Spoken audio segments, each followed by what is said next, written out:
عليه وسلم. Banyak sekali hal yang paling berharga dalam hidup, tapi Allah Subhanahu wa Ta'ala berfirman di dalam Al-Quran, sesungguhnya dua hal yang paling berharga ketika manusia hidup di dunia sampai nanti mereka menuju gerbang pintu akhirat. Subhanallah, bahkan hal yang paling berharga ini kita sering mengucapkannya lewat doa yang dianjurkan oleh Rasulullah Sallallahu Alaihi Wasallam. Apa hal yang paling berharga itu, Bu? Yang paling berharga yang pertama itu adalah rahmatullah, rahmat Allah.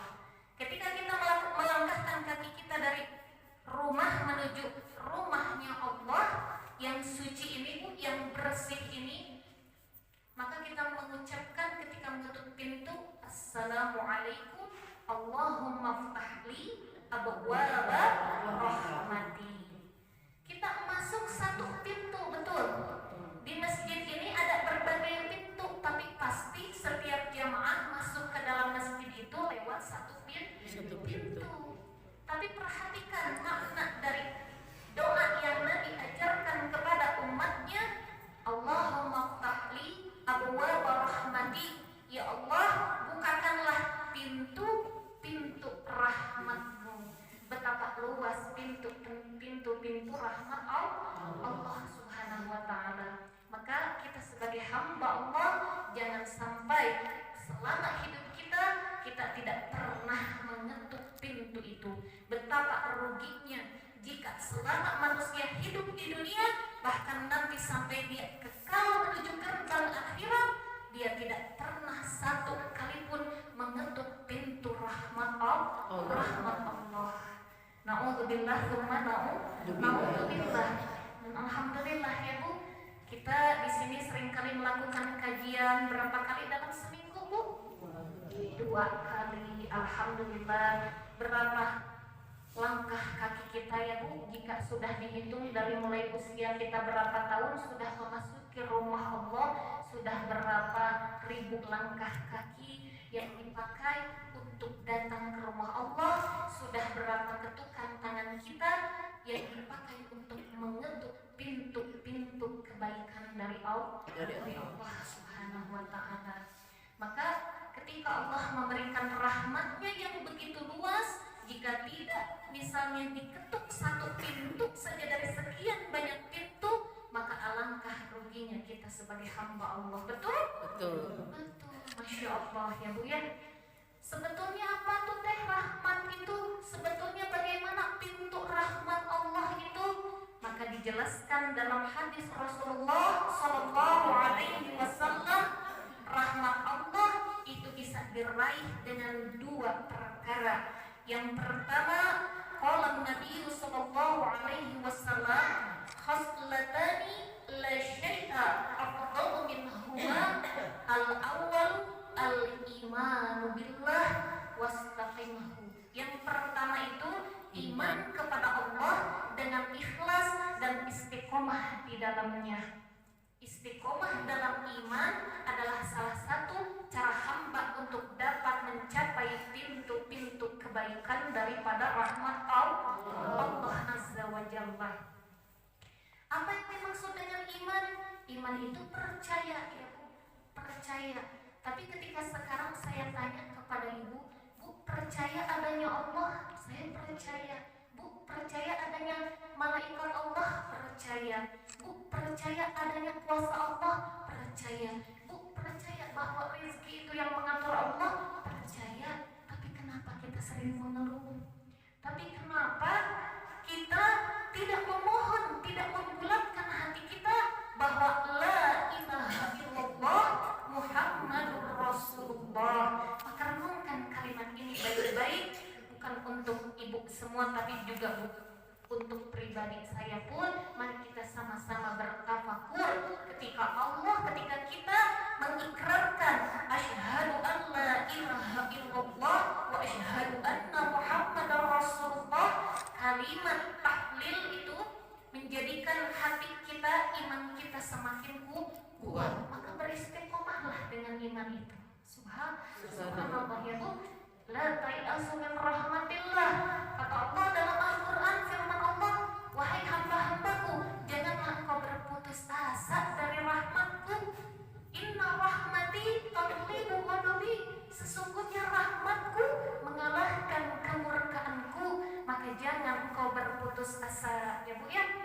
insya Allah mudah-mudahan kita semua yang senantiasa menebar kebaikan, yang senantiasa melangkahkan kaki kita ke dalam masjid rumah Allah ini, menjadikan diri kita senantiasa diberikan kucuran-kucuran rahmat dari Allah subhanahu wa ta'ala.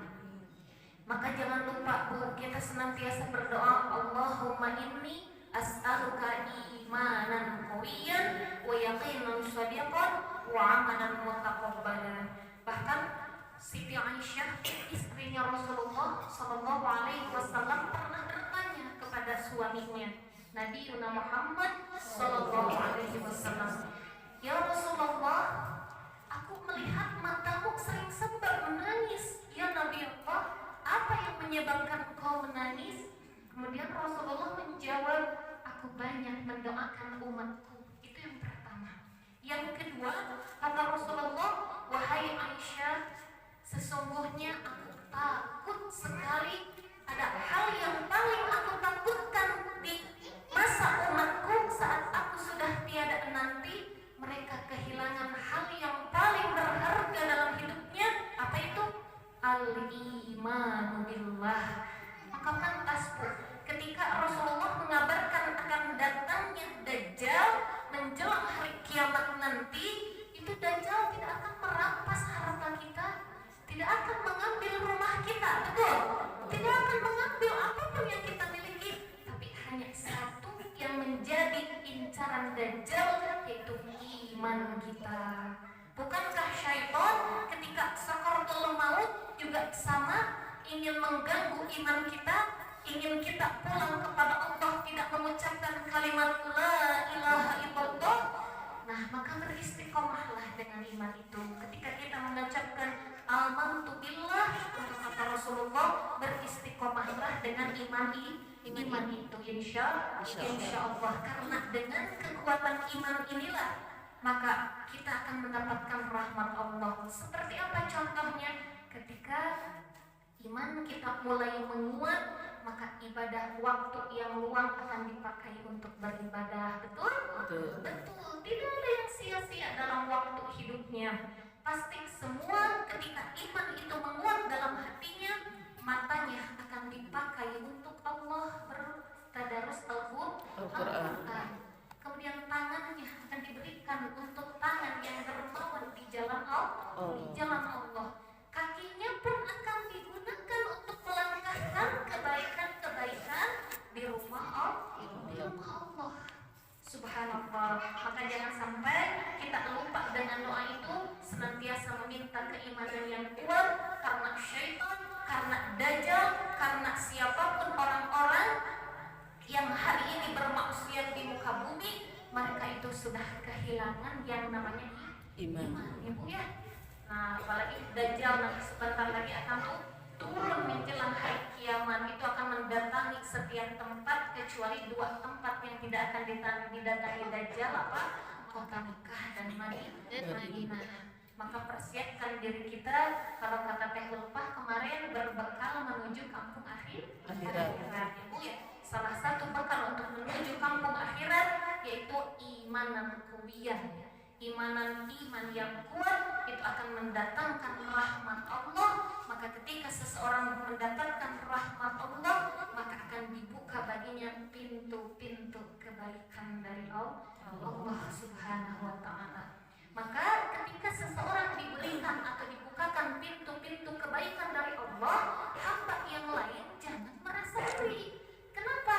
Karena ketika kita merasa iri dengan orang yang dibukakan kebaikan-kebaikan oleh Allah pada dirinya, itu sama halnya kita iri terhadap sang pemberi nikmat.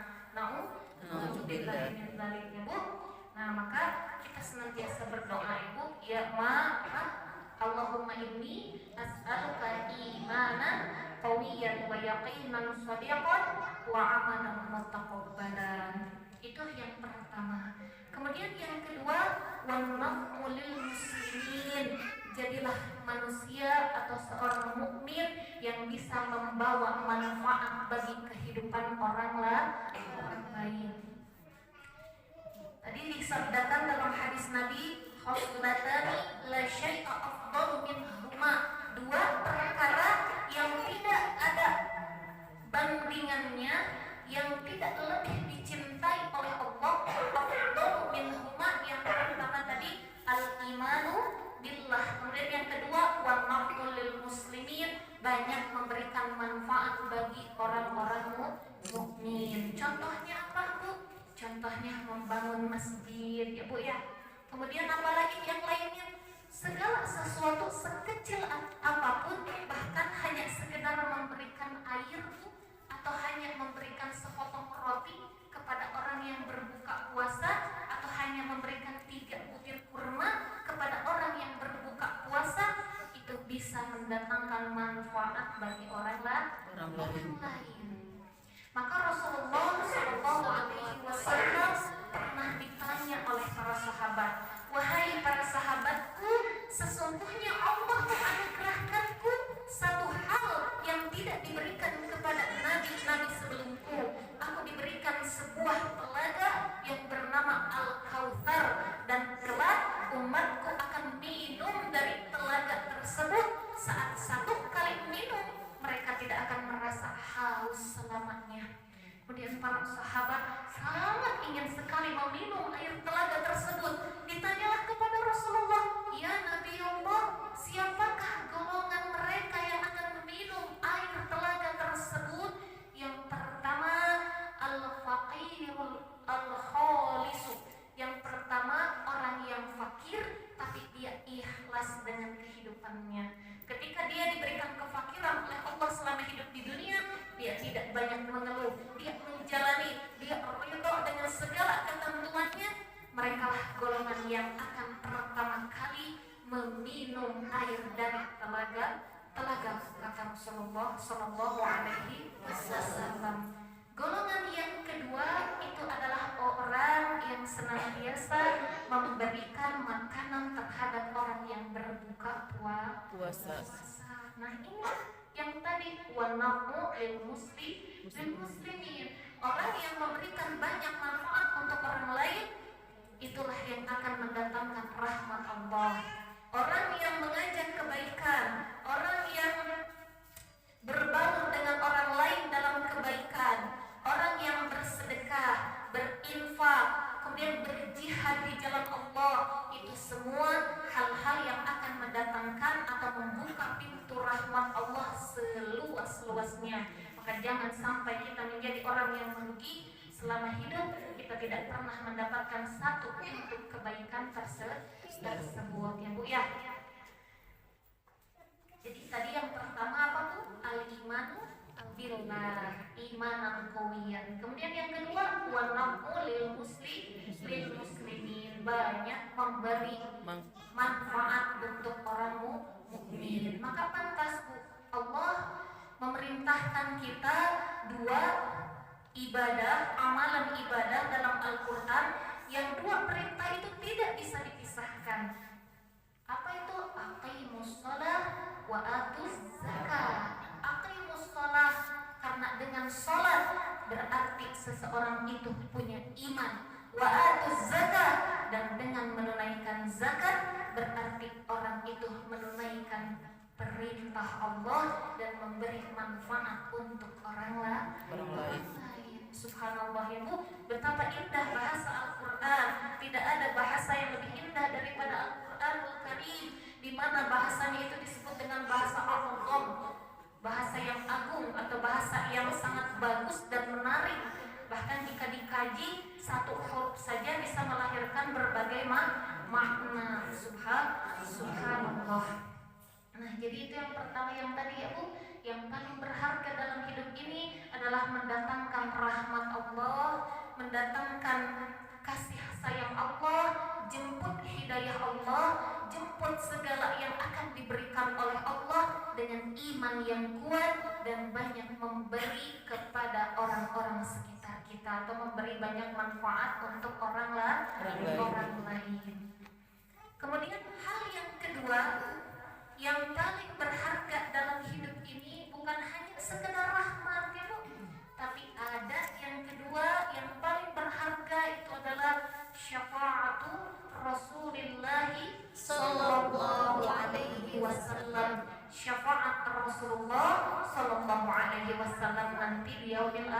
akhir. Tapi syafaat itu akan diraih oleh umatku ketika mereka yang mau banyak berbekal selama hidup di dunia. Jadi tidak bisa langsung nanti kita mendapatkan syafaat tanpa kita berbekal. Maka persiapkan ya. Fa inna khairaz zadi taqwa. Nah, persiapkan dari sekarang. Bagaimana cara kita umatnya agar mendapatkan syafaat? Maka kata Rasulullah, hal yang pertama itu adalah banyak membaca Al-Quran. Maka sebetulnya Bu, hari ini kita banyak dilarang untuk keluar rumah, betul? Untuk berkerumun. Itu adalah salah satu nikmat dari Allah. Kita bisa meluangkan waktu-waktu itu untuk membaca Al-Quran, untuk tadabbur Al-Quran, untuk membaca buku-buku tentang sholat, bagaimana kiat-kiat sholat khusyuk, bagaimana bisa sabar dalam hidup. Itu semua kita bisa merenung dengan banyak berdiam diri di rumah. Ambil positifnya, betul. Tapi ini semua kan pada biasanya kebanyakan orang-orang dari kita merasa tidak mau harus diam di rumah, ya Bu ya, betul. Tapi insya Allah ketika seseorang melihat maslahat ketimbang mafsadat, maka itu banyak maslahatnya. Bahkan kata Nabi SAW, apakah engkau tahu siapakah wanita yang paling baik? Mereka adalah wanita yang betah tinggal di rumahnya. Ada yang tidak betah tinggal di rumah? Ada? Senyum-senyum ya ada ya Bu, biasanya banyak yang jenuh, yang bosan. Tapi kata Rasulullah SAW, wanita yang paling baik adalah mereka yang berdiam diri di rumahnya dan tidak banyak melakukan hal yang sia-sia. Subhanallah ya. Jadi tadi yang pertama apa Bu? Amalan yang bisa mendatangkan syafaat Rasulullah, banyak membaca Al-Quran. Nabi SAW bersabda, Iqra'ul Quran, wahai umatku, bacalah Al-Quran, fa innahu ya'ti yaumal qiyamah syafi'an li ashabih. Bacalah Al-Quran, sesungguhnya bacaan Al-Quran itu akan menjadi syafaat atau penolong kelak di yaumul qiyamah. Cahaya daripada Al-Quran yang sering kita baca ini akan menjadi penolong kita Bu nanti di akhirat. Mungkin saja ya Bu, kalau misalnya suatu nanti kelak di yaumul akhir, ketika misalnya hisab kita sangat sekali menegangkan seperti yang kemarin diceritakan oleh Ustazah Ulfah ya Bu, bagaimana hisabnya Nabi Isa alaihissalam, sangat takut bahkan sangat menegangkan. Mungkin saja disitulah bacaan Al-Quran kita akan menolong kita di hadapan Allah. Mungkin disitulah infak, sedekah dan zakat kita yang akan menyelamatkan kita di hadapan Allah. Mungkin kaki yang sering melangkah ke majelis-majelis ilmu, inilah yang akan mendatangkan ridho Allah, yang akan meringankan hisab kita nanti di hadapan Allah Subhanahu wa ta'ala. Pantas Rasulullah SAW bersabda, man kharaja fi talabil ilmi kanatil jannah, atau man kharaja fi talabil ilmi fahuwa fi sabilillah hatta yarji'a. Barang siapa yang keluar rumahnya untuk mencari sesuatu atau mencari ilmu, maka pahala baginya seperti pahala jihad fi sabilillah sampai dia pulang menuju rumahnya. Atau di hadis lain Nabi pun bersabda, man salaka thariqan ilal ilmi, barang siapa yang kakinya sering menempuh jalan untuk mencari ilmu, sahalallahu thariqan ilal jannah, maka kelak di yaumil akhir Allah akan mudahkan hisabnya, Allah akan permudah dia, Allah akan bukakan dia kemana? Kepada jalan menuju pintu syurga. Insyaallah. Mudah-mudahan jemaah sekalian di sini kita sama-sama memohon dengan kerendahan hati, tadarruan wa khifatan ya Bu.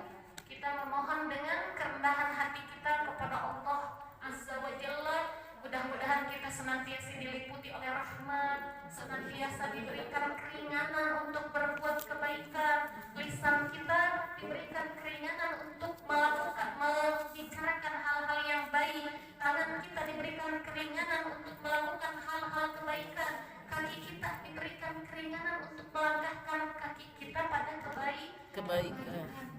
Amin ya Allah ya Rabbal Alamin. Dan kemudian mudah-mudahan lisan kita pun sangat Allah mudahkan untuk sering membaca Al-Quran, apalagi sampai menghafalnya ya Bu. Maka Ibu pernah mendengar fadilah surat ini ya Bu ya. Jika dibacakan fadilah surat ini, subhanallah betapa luar biasa pahala membaca Al-Quran.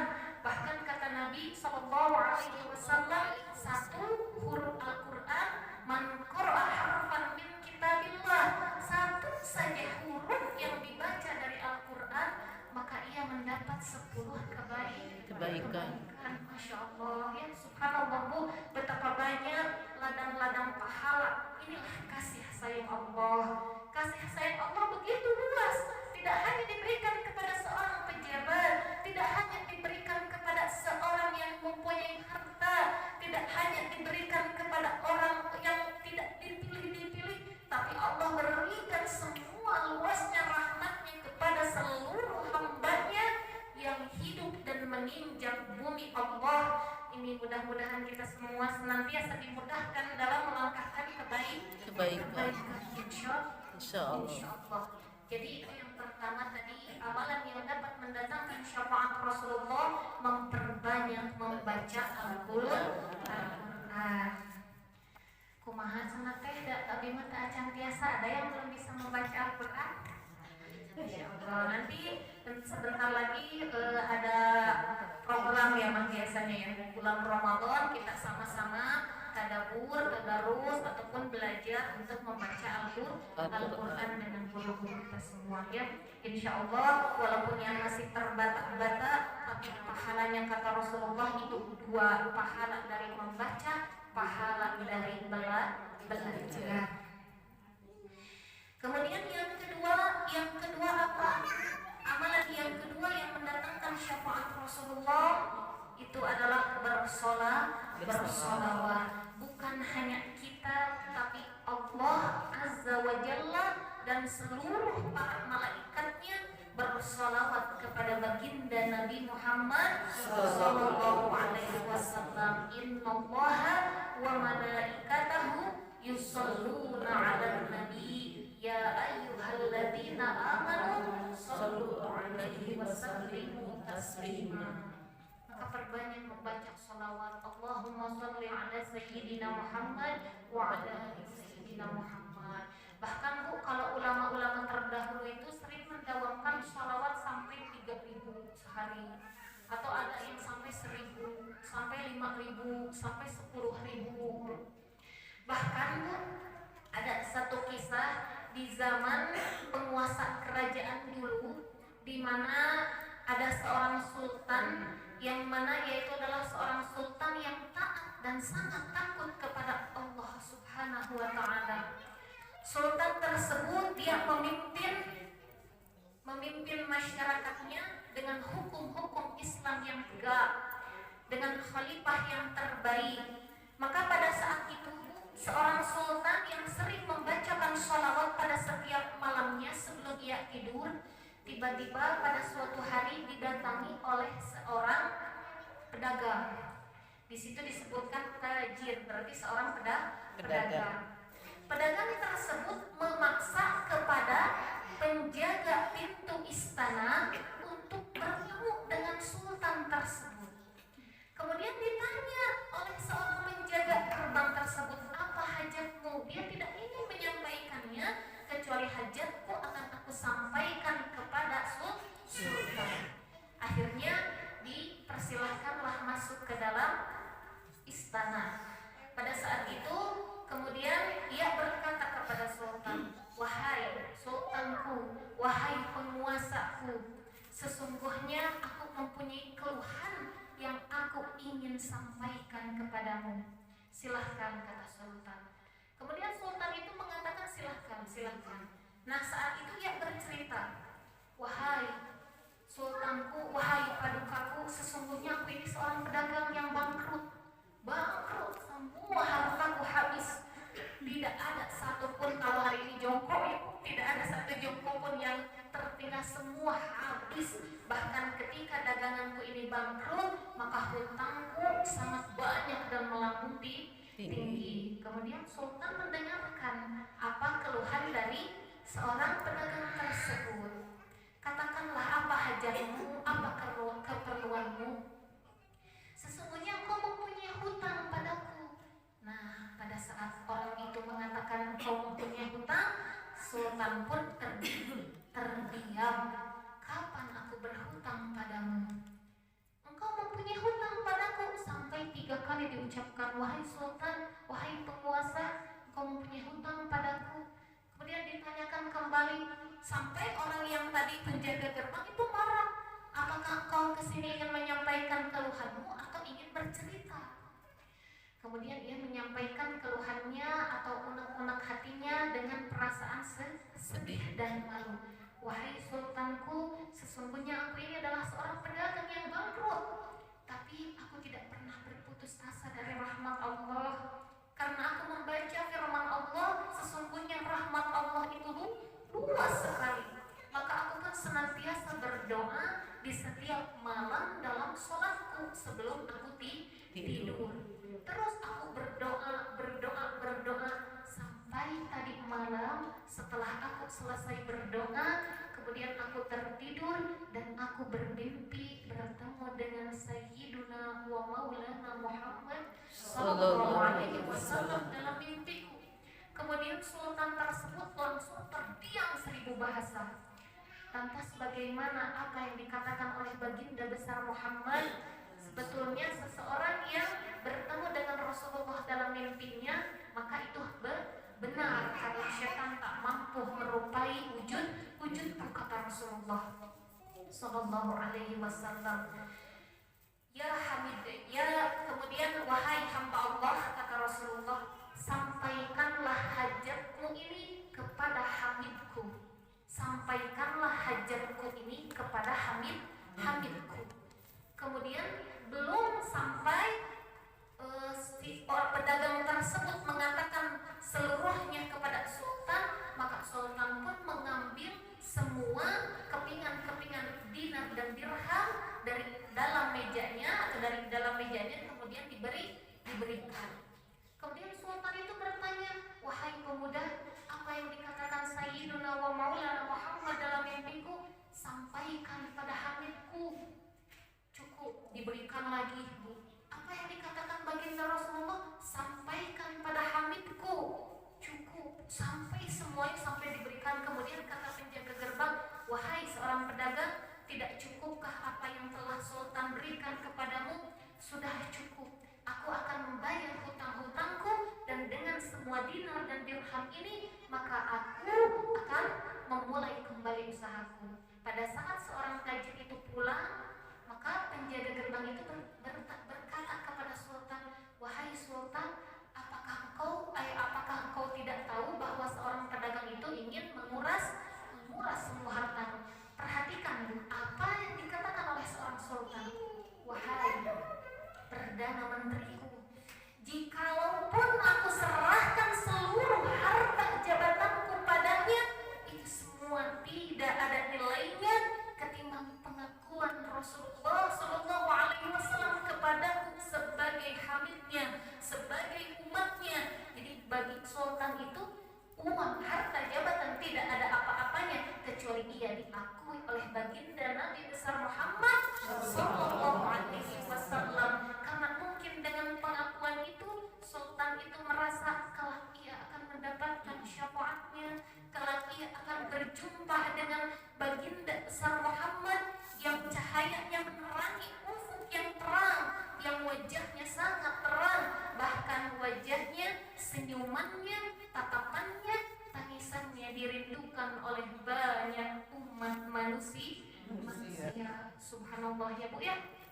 Nah, maka dari sini kita mengambil pelajaran betapa berharganya kita bersolawat kepada baginda Rasulullah sallallahu alaihi wasallam, karena mungkin dengan solawat inilah kita akan mendapatkan syafaat kelak di yaumil akhir. Syafaat itu adalah keringanan, syafaat itu adalah penggenap, atau syafaat itu adalah pertolongan, keringanan yang bisa bisa meringankan dosa-dosa kita di hadapan Allah Subhanahu wa ta'ala. Maka pantas ya Bu ya, itu Ibu sering mendengar tuh lagu-lagu itu Aisyah Nahla ya Bu. Nah lagunya itu kan seperti ini Bu, Jitalil baraya bisyar'il mubin tunshirul hidayah bainal alamin ishfa' lana lana ya habibana laka syafa'ah ya Rasulullah. Betul? Subhanallah ya Bu ya, anak-anak pun sampai anak-anak sekecil itu pun merindukan syafaat Rasulullah Sallallahu Alaihi Wasallam. Bagaimana dengan kita yang sudah berumur 30 tahun, 40 tahun, 50 tahun, sudah lisan kita disibukkan dengan membaca sholawat kepada baginda besar Muhammad Sallallahu Alaihi Wasallam. Amalan yang ketiga yang banyak sekali dilalaikan oleh umatnya yang akan mendatangkan syafaat Rasulullah adalah berdoa ketika selesai azan. Berdoa ketika selesai azan. Allahumma rabb hadhihi da'wati tammah was salatil qa'imah ati sayyidina Muhammadan wasilata wal fadilah. Ya Allah, dengan panggilanmu yang sempurna ini ya Bu.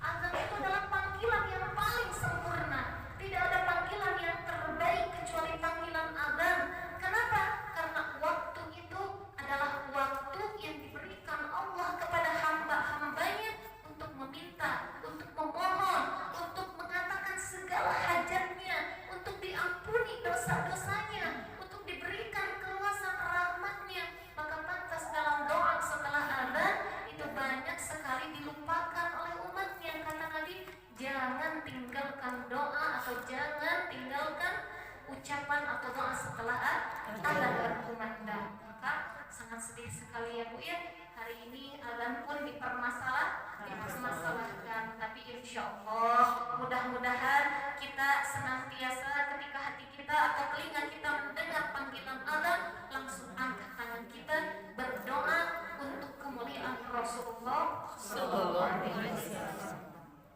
Jika kita perhatikan Bu, dalam panggilan azan doanya pasti kita berdoa untuk Sayyiduna wa Maulana Muhammad Sallallahu Alaihi Wasallam. Dalam setiap sholat, dalam tasyahud awal dan tasyahud akhir kita mengucapkan Allahumma sholli ala Sayyidina Muhammad.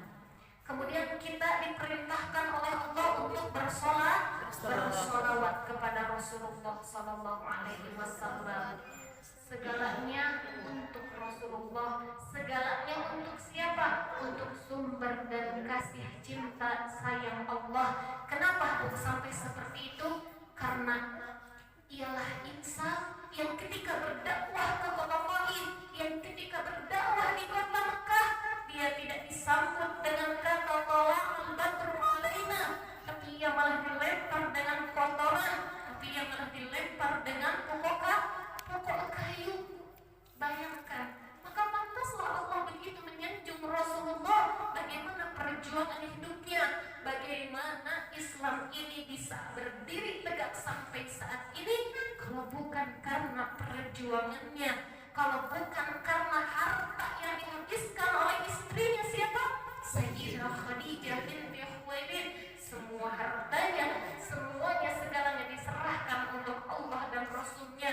Maka pantaslah kita sebagai umatnya, amalan apa yang kita punya di hadapan Allah? Tidak ada amalan apa yang kita bisa bawa ke hadapan Allah kecuali satu, sholawat yang kita ucapkan dengan hati yang ikhlas, dengan jiwa yang murni, dan hati yang mengharap mendapatkan syafaat Rasulullah Sallallahu Alaihi Wasallam. Mudah-mudahan ya Bu, dengan semua ini menjadikan iman kita semakin kuat, jiwa kita semakin kuat. Kita terus hidup ini, terus kita berjuang sampai kapan?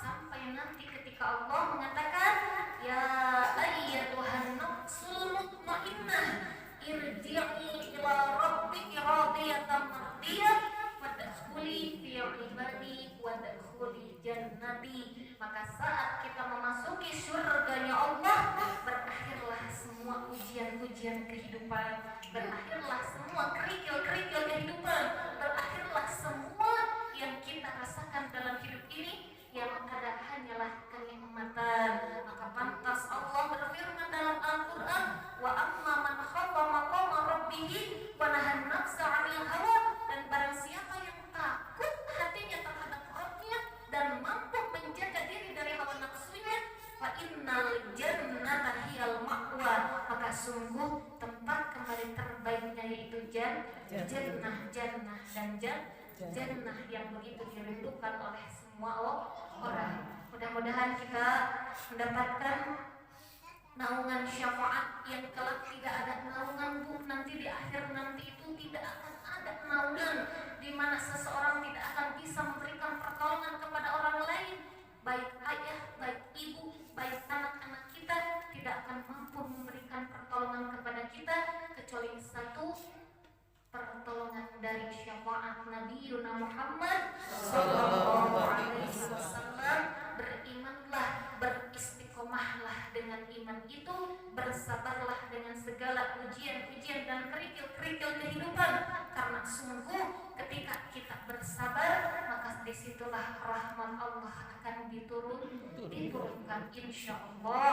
Mudah-mudahan Allah senantiasa memudahkan jalan hidup kita, senantiasa menjadikan hidup kita selalu semangat menuai kebaikan, semangat untuk beramal, semangat untuk beribadah sampai nanti kita pulang menghadapnya. Dan mudah-mudahan ketika nafas ini terhenti dari diri ini, ketika roh ini keluar dari badan ini, kalimat yang terakhir keluar dari mulut kita, la ilaha illallah Muhammadur Rasulullah.